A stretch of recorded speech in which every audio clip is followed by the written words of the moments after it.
Now you all remember that we made these metal shelves for the new stove. Well, we have a new project. Ta-da!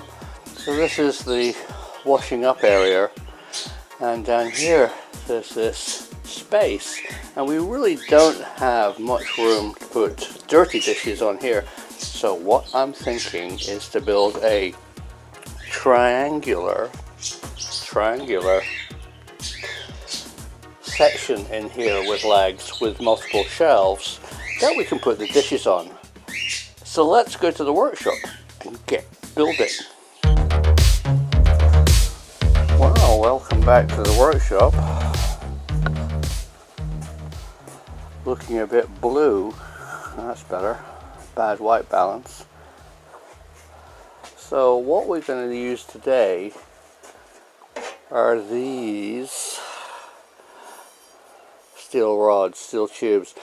They're 20 mil by 20, and they have I think they're 2 mil wall thickness, which is good for my bad welding. So let's get measuring and see what we need. So something like that. A triangle with a couple of shelves. And I think the flat sections are going to be made out of some leftover IKEA work surface that I have from an old unit. I mean, it's only MDF, but it's white and foil wrapped, and it's available material, and it's waterproof and washable. So we'll go with that and see how it works. And for filmmakers here, I'm using the new K1 app. So the camera is mounted on my chest. I can wiggle. It's a gimbaled camera, but I have this iPad with an app that lets me record and preview what I'm seeing, and also move the camera.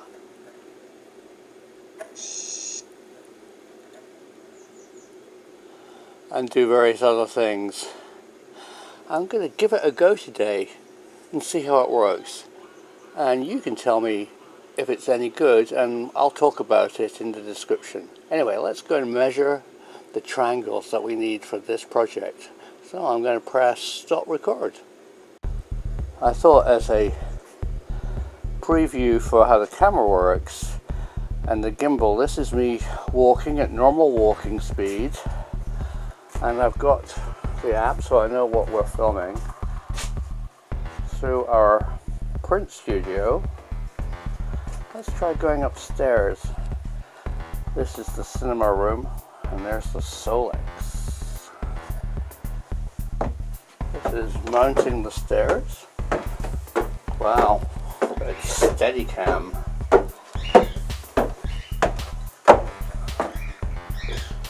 Pretty early morning here in France. It's just a bit dark out. Here's our hallway with a gallery and into the kitchen area that you've probably seen before. And here's the bit that we need to measure. So let me put the iPad there, as you can see, iPad, and get measuring. 58, this is centimeters, and maybe 58 there, and then height, let's just go 80, and then it'll be easier to cut. 80 centimeters for this length, 80 centimeters high, 58 for this measurement, and 58 for that. So let's go down to the workshop and cut some metal. Here we are back at the workshop. And let me talk to you a bit about what we're going to build this out of. This stuff. The 20mm steel tube is 1 meter length, and here in France it's about €2 for a 1 meter 20mm by 20mm 2mm thick tube. So the whole project, let's say €25 of metal. Can you imagine how much a unit like this would cost, either custom built in a fabrication shop, or if there was one available from IKEA? Ta-da! I really like these little metal set squares. They're made in France. They're really square, almost steric quality, and of course the steel rule. Yeah. So this is 100 centimeters, and we want a whole bunch of 80s.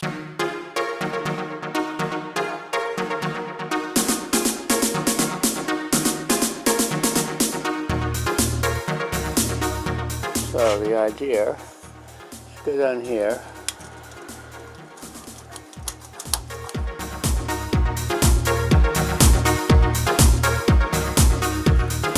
I think what I'm going to do is cut one and just check that I've got the measurement right, because it'd be disappointing to cut 6 and they're all wrong. So let's cut this one to 80 and see how it goes. Now to cut, we're going to use this guy, which is the inHD metal cutter. I described it as a spinning disc. It does, but it's a abrasive disc. And this is my new light, which is pretty handy for measuring the mark.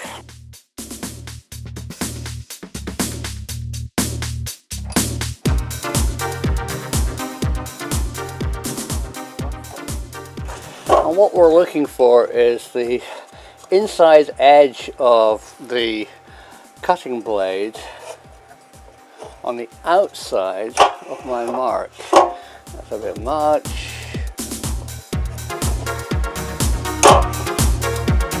Yeah, that's fantastic. Right, clamp that down. This has got, I think I described it before, it's got like a slow start, and then, I see, every time I want to make a noise, the furnace cuts in. It's a reference to Eric O. Right, here you go, let's make sparks.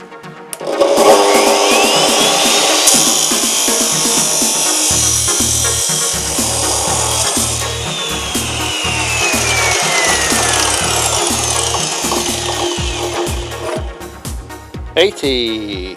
So I'm gonna stop recording, go upstairs and see if it fits. I'm back. Yes, it's a good length. It seems to be just right. But here's what I'm thinking. What we need to do is that we have this piece that's at the angle, then we have to have another piece that's like that. So I need to cut this bit at a very specific angle to make this work. So, I mean, this is definitely going to be a right angle here. You know, maybe what I'm going to do is cut two pieces. You see I've got 58 and 58. Why don't I do two pieces like 59 and 59? And then just lay it out on the floor and see if we can fudge it with a Sharpie. Okay, so this is the kind of rough triangle that I'm going to make. This is the sink, this is the wall, this is the front of the triangular unit. So what I'm going to do is I'm just going to draw a line there and there. Make sure it's a good line. So that's my angle, maybe, drawn with a Sharpie. Alright, so somehow I have to cut these out using the chop saw.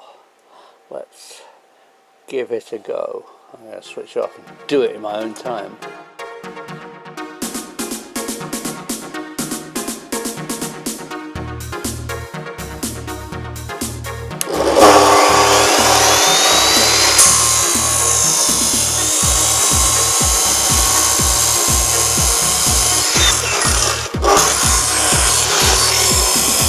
angle grinder.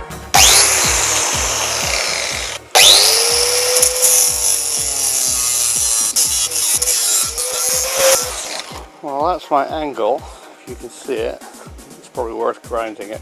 So I think I discussed this. I put the inHD grinder, angle grinder with a grinding wheel in my Stanley posable vise, so I can use it like this. This will never work. I feel like kind of a doomed feeling.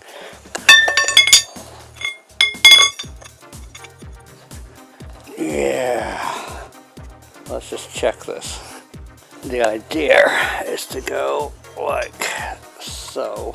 Well, I can see straight away that is so far out it is untrue.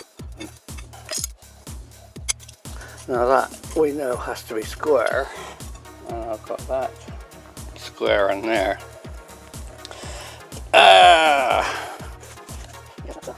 Bad measuring. Yeah. So I think I need to make this angle a little longer. Like that. See if it works. Oh, my saw is really giving up.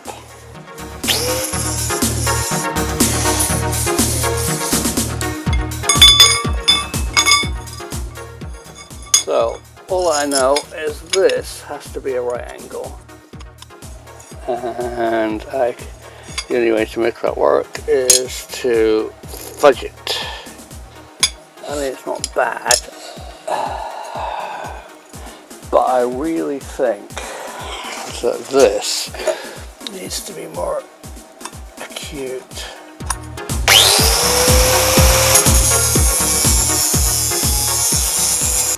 One more go. Right angle, getting a bit better. Fudging distance. Pretty square, and 2 centimeters too small. Well, let's chop this one off on the chop saw. So, I guess we can do some welding. So I really like this GYS Smart MIG, and it's a metal inert gas, and, you know, it's a core welder. And then this is made by that well-known Starrett company, Far Tools, angle clamp. It's all metal. I have been using this, which is a Wolfcraft one, but it's kind of crap. This seems to have more access to the open joint, so let's give it a try.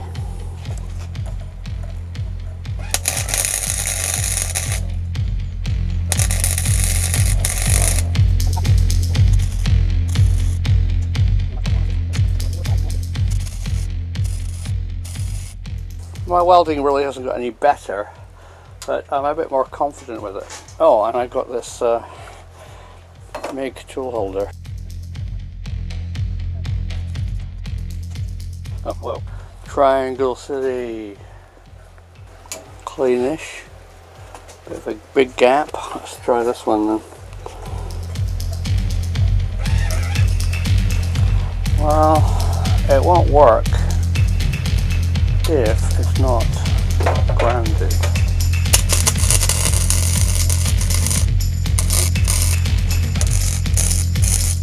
Can I turn it around without it?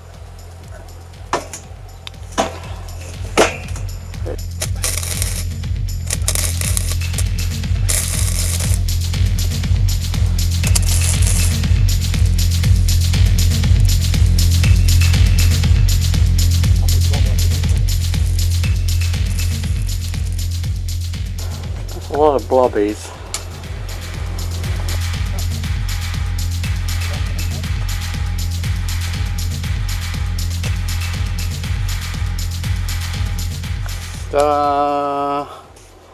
Kitchen triangle, rustic triangular welding. I'm going to stop recording and try it upstairs and report back. Just to show you, this is the K1 Removu camera mount. I have to look like a bit of a Boy Scout with a backpack, and then it has this backpack strap mount that the Removu can fit in with its gimbal head. But as you can guess, I've now put the camera on the welding bench and going to do some welding by myself. Take the backpack off. So, checking with Mrs. Holland, this was quite popular. Obviously it's about 2 centimeters smaller than I said it would be, but it's strong and at a right angle, and this, and I think probably this is 45 degrees. Maybe if I had a protractor I could measure it. Anyway, it seems to be 45, so I'm going to make 2 more of these, and then we have to figure out how to make the legs and then the work surfaces. But anyway, let's get to it.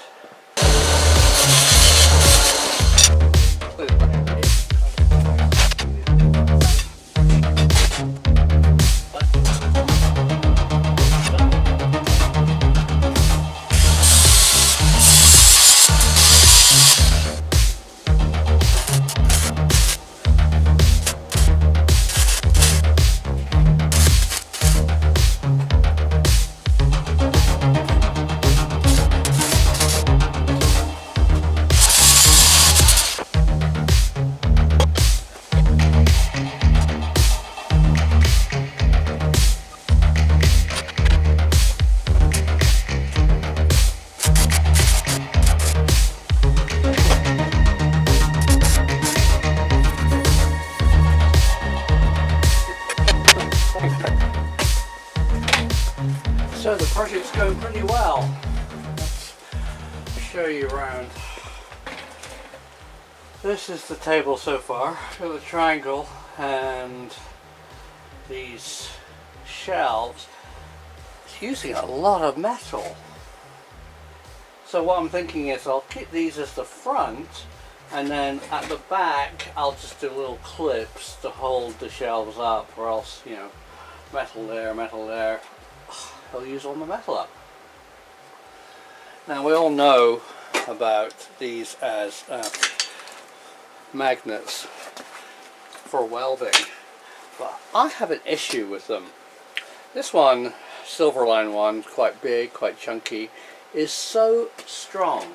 If I put it on, I can't reposition the work, and then once I finish welding, I'm worried, especially when I've tacked it and I want to take the magnets off and work around the other side. I've had this situation where my tacks have been kind of strong but not strong enough. I pull the magnet off and it breaks. Whereas you can get these titchy ones, and they don't hold anything. I mean, maybe just something really light. That's no good. I love this one. This one's just somewhere in between, kind of Goldilocks effect. You know, not too strong, not too weak. I just love it. But wouldn't it be brilliant if you could have one of these that you could have a dial on it, so you could put it on with the magnet off, position the work, and then turn it up. Now I've seen them for sale that have a flip switch, and they're really expensive, and I've never used one.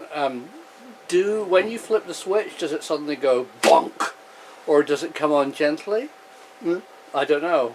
Maybe one day I'll try one and see, but I'm not a big fan of these. I am a big fan of these type of right angle clamps.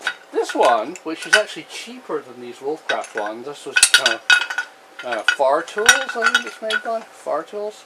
I like it because it's all metal and there's more access round the front, back and sides and top to actually weld.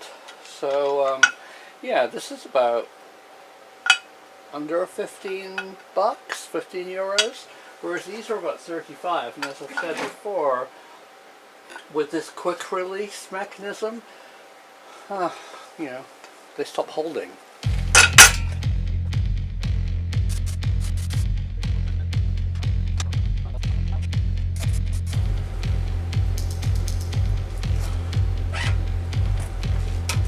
That's pretty just kind of tacked on there.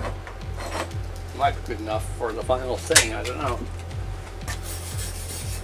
I can't remember who made it, but when I first bought this GYS MIG core welder, it came with a roll of wire. It was horrible, and I thought it was me, but it was so splattery. This gets 5 stars on Amazon, and it's an Italian brand. INE brand. It's the part number is BA71TGS. I'm getting through it, but that's really good stuff. I mean, it's almost splatter free.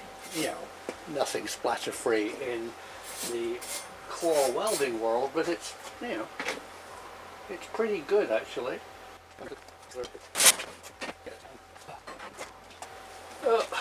My wire's sticking out a bit too far, so I'm going to cut it off to something like that. Seems to work. I like how I'm giving you advice, like me. I'm such a new welder, you know, but it seems to be working. I think practice makes perfect.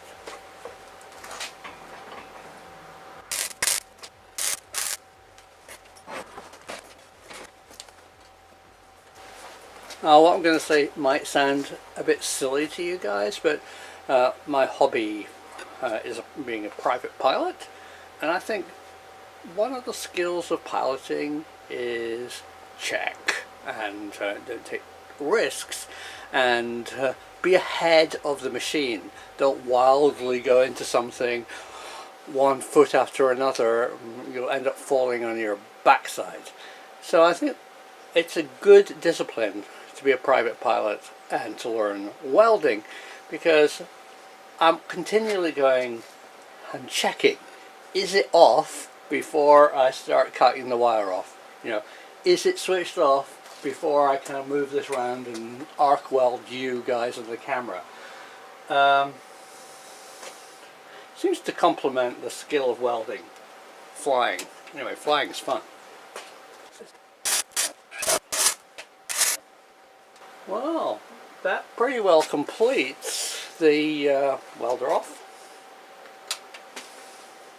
A bit dirty.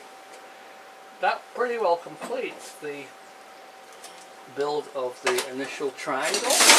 So as I said, what I was going to do is put metal here and metal there, there, like the top. But that uses a hell of a lot of metal. So I think what I'm going to do is make little, you know, this is stupid, but you get the impression I'm going to make tiny brackets and weld them on here and here. There'll be enough to hold the wood.